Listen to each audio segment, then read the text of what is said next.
Namanganda bo'ldim. Yoshgina, Alloh rozi bo'lsin. Muhammad Bobur degan yigit ekan. Men bir ko'rishmoqchi edim, Toshkentga bormoqchi edim, duoyingizni olmoqchi edim. Qayerga borsam, men o'zim vodiyga yuraman, ertaga Andijonga boraman, qaytishda Namanganga kiraman. Shu yerda ko'rishib qoldik, ko'chada ko'rishdik.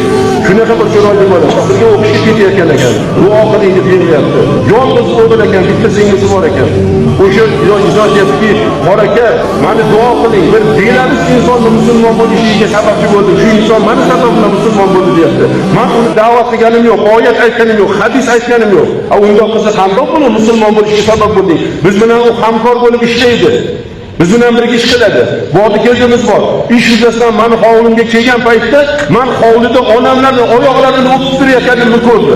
Mendan so'radi: "Ey, sen nimaga onangning oyog'ini o'pyapsan?" desa, bizda ona shundoq qadrlanadi. Onani oyog'i o'pilishiga kerak edi. Katta qo'limdan o'shab, "Uka, menga islom o'rgatma, musulmon bo'laman, musulmon bo'laman."